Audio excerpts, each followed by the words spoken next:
Grace Church, I want to talk to you about money. I want to talk to you about finance, our church funds. In December, the trustees, we met together to review these things and also to look at the impact of our new bank account. We became a CIO, had to open a new bank account, and we asked you in November to stop giving to our old account and move everything to the new account. And lots of you faithfully did that. You cancelled your old standing orders. But as we rolled into January, and we're now past 2 paydays, we've not seen funds return to where they were before. And actually, it's quite a concerning picture. We are currently £1,000 down a month on where we need to be, which means as we look ahead to the end of the financial year, which for us is in May 2022 this year, we'll be down nearly £6,500. If any of us as individuals had £1,000 less all of a sudden in our monthly income, it would be catastrophic. And it's no less costly for us as a church family. Now, the trustees, the team, we run a tight ship at Grace Church.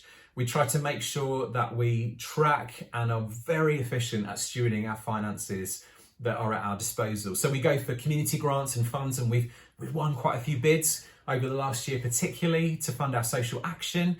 And we're also, becoming part of the CIO was so that we could look at some more efficient options for a venue for us as well. But we still need to turn the lights on. We still need to pay our rent.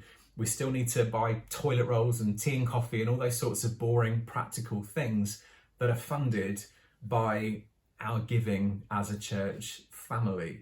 So we have a problem. I'm bringing that to your attention.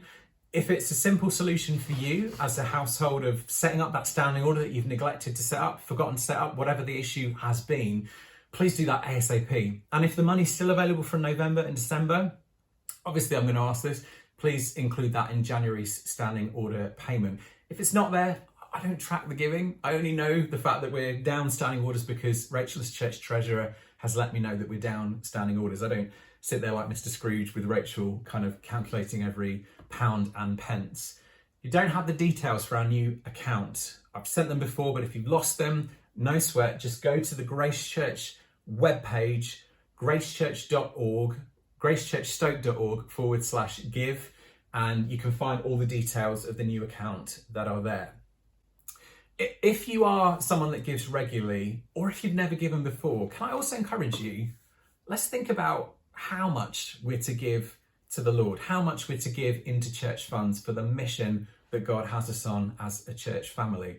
It's a good and healthy thing for us to regularly review our giving and generosity. If you don't have an income, please don't feel under any obligation to give.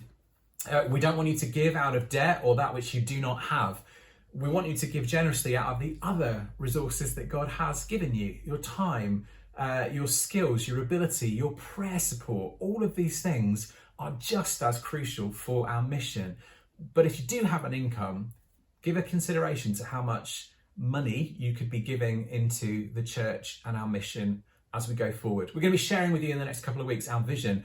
God has and is calling us to do amazing things that require funds in order to do them. And at the moment, I don't see how these things are going to be possible when we're £1,000 a month down. We could take the Old Testament tithing principle, 10% of our income, as a way on which to calculate how much we should be giving. Some people calculate that pre-tax, some people calculate that post-tax. I'm not here to tell you which way you should do that. But one of the things that I noticed in the New Testament is that tithing, as helpful as a starting point as it is, isn't a requirement of the New Covenant.